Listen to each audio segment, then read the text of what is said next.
Immediately after the Filipino Christmas, Cebu City enters another season of merrymaking, boasting about 3 million festival attendees from all over the world, jam-packed into a single city. The Sinulog is internationally famous for its flamboyant costumes, attractive dances, wild street parties, and hard-to-miss citywide decorations, all ending in an extravagant fireworks display.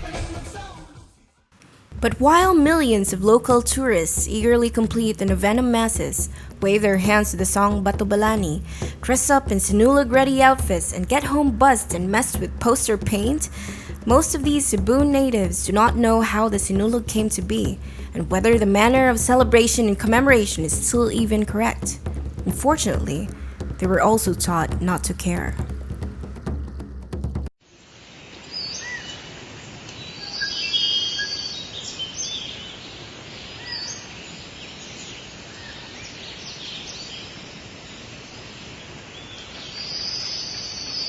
This is Karakoa, ug saumunta ang mga bawod sa kapanahunan. Here are common misconceptions surrounding the Sinulog that every Cebuano deserves to know. Number 8. Cebuanos were not savages. Perhaps the most insulting misconception that our own people have been spreading to younger generations is the claim that Cebuanos were uncivilized before the Spaniards came. Teachers tell their students that we worship stones and trees and mountains. I personally know of some who taught their students that pre-colonial Filipinos live in caves. And when you tell a friend that we used makeup, lotion, shampoo, soap, combs, and toothbrushes in the pre-colonial era, you'll be overwhelmed at the shock of a descendant who always believed that their 16th century ancestors did not practice hygiene. I would be surprised that you are shocked after hearing that too. Well, the modern Filipino is understandably self-deprecating due to over 300 years of colonization, so it's not surprising to find that these false claims continue to be widely accepted and spread.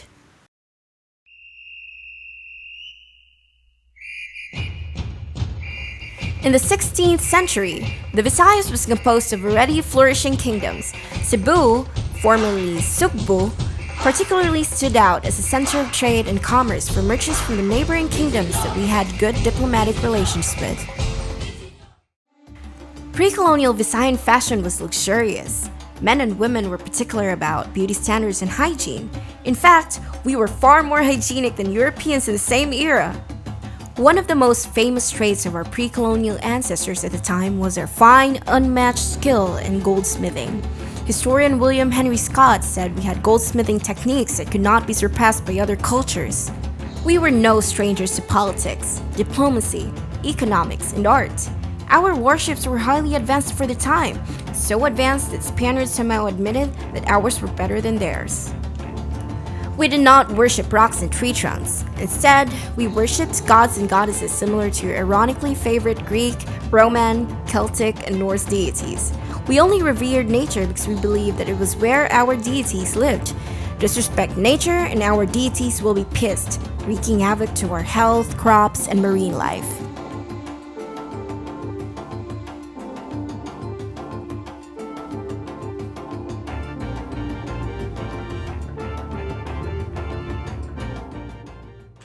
Number 7. Cebuanos were not black.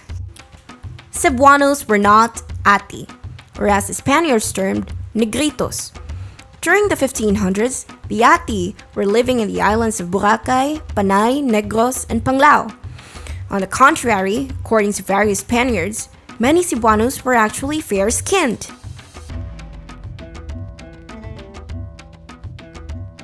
Number 6.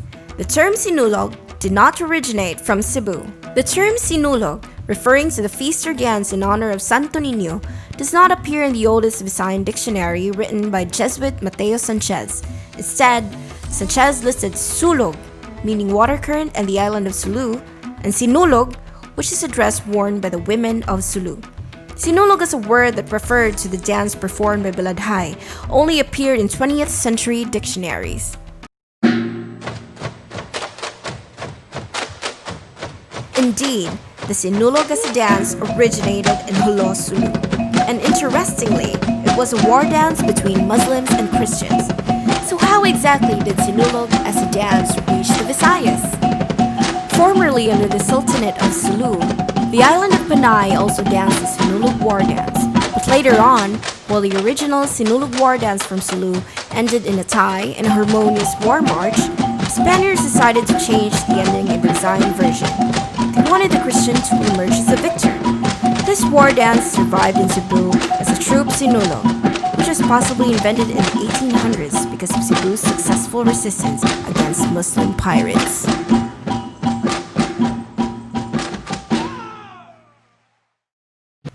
Augustinians led this resistance by building watchtowers, and it was also the Augustinians who led the construction of the Santo Niño Basilica. Coincidence? We think not. In fact, according to the interpretive account by Salianes, a professor of anthropology in California, Cebuanos danced the Sinulog in the basilica's courtyard.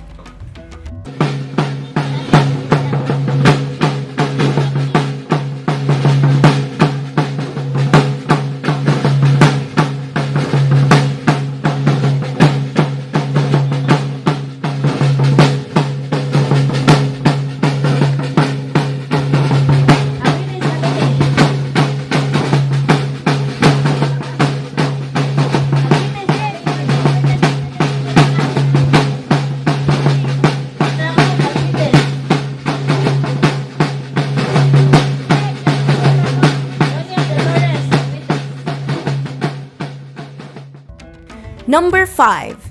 Humabon and Humamay were not baptized at the same time. Unlike most, if not all, modern reenactments of the first baptism in Cebu, the Raja and the Hara were not baptized simultaneously.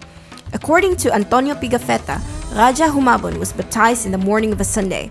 In the evening of the same day, after dinner, it was the Queen's turn to be baptized, along with her daughters and lady servants.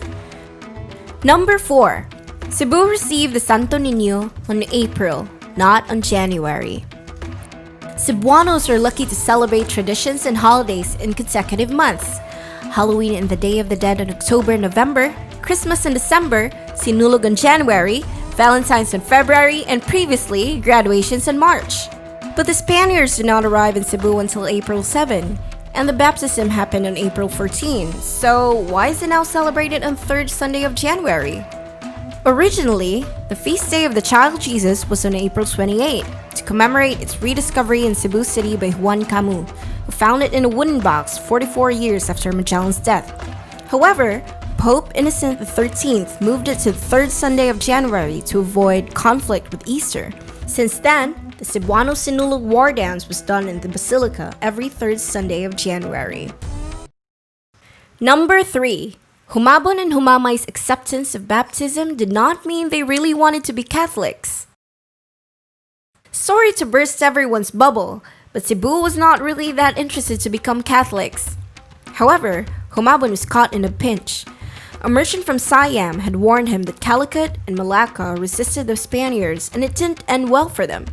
Fearing destruction, Humabon decided to play along to keep Cebu safe. Besides, Cebu had long been befriending foreigners for trade. Then Dato Zula came, telling Magellan about another Dato in Matan, Lapu-Lapu, who refused to pay tribute to the King of Spain. Many locals claim that Humabon and Lapu-Lapu had long been sworn enemies. Whether this is true or not, Pigafetta recorded that Humabon and his warriors on board 20 or 30 balangay sailed with Magellan and his crew to Matan to defeat Lapu-Lapu. Magellan, however, arrogantly told Humabon to stay on their ships and watch him and his crew fight. After the massive defeat of Magellan, Enrique de Malacca, Magellan's Malay slave, offered a brilliant suggestion to the opportunistic Raja: get rid of the remaining Spaniards and take away all their goods and ships. Wednesday, May the 1st. Humabon invited the Spaniards to a feast. The food was laced with poison, and in the middle of the meal, Cebuano warriors massacred the Spaniards who accepted the invitation. The cross that Magellan erected was thrown down, and Cebuanos went back to their old ways after the remaining Spaniards escaped. Number 2. The popular feathered headdresses common during the Sinulog are not of Cebuano origin. The Boxer Codex never mentions feathered headdresses being worn in pre-colonial Sugbo. The usual male headdress was the pudong, a turban.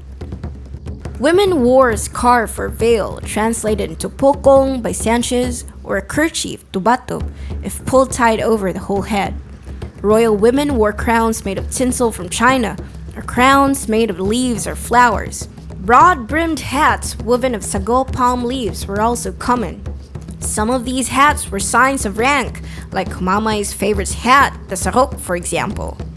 There are no historical records of feathered headdresses in Cebu, and it is unknown when and how such head accessories became associated with the Sinulog. The modern headdresses popular during the festival, strangely, look similar to the feathered headdresses of the Igorot, the Maya, the Aztecs, Polynesians, indigenous Brazilians, and Native Americans. And number 1. Hara Humamay never danced with the Santo Niño. Humamay today, now more popularly known by her Christian name, Reina Juana, is typically depicted through the dancing Sinulog festival queens. Because of this, many locals believe she danced upon receiving the image of the Santo Niño because of joy. However, this was not the case. Hara Humamay was mentioned by Pigafetta twice in his book. First, during her baptism, and second, when she attended Mass. In both instances, she was described as a young and beautiful queen, dressed in black and white. Her mouth was red, and so were her nails. She always wore her sarok wherever she went, and was always accompanied by several ladies. When she went to Mass, she had on a large silk scarf crossed with golden stripes. In both her appearances, she never danced. According to oral literature, later recorded by local researchers in the book Folk Culture of the Central Visayas, it was Humabon's advisor, Baladhay, who danced with the Santo Niño. Baladhay was sick and couldn't be cured by Cebu's healers. Hara Humamay then suggested that Baladhay be brought to the room where the Santo Niño was kept. He was made to lie down in the room when he suddenly felt an insect crawling over his face while he was asleep. He tried to swat it several times, but it did not stop. When he opened his eyes, he saw the Santo Niño tickling his face with a coconut midrib. Baladhay was annoyed, so he grabbed a bolo. But the child only taunted him and danced, holding the coconut midrib as if to fence with Baladhay. Baladhay couldn't help it, so he followed along the Santo Niño's dance steps.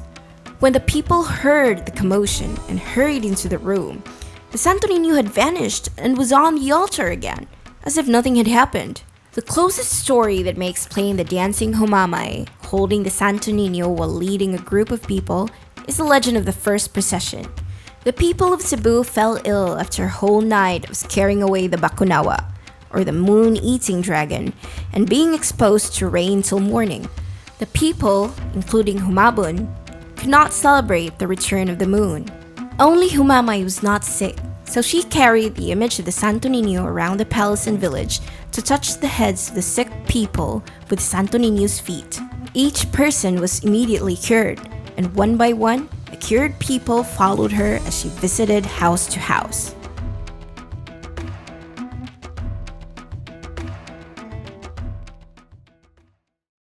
The Sinulog, a festival of revelry, art, religion, and culture. Considered to be the most popular festival among the thousands of festivals in the Philippines, it routinely boasts close to 3 million attendees from all over the world.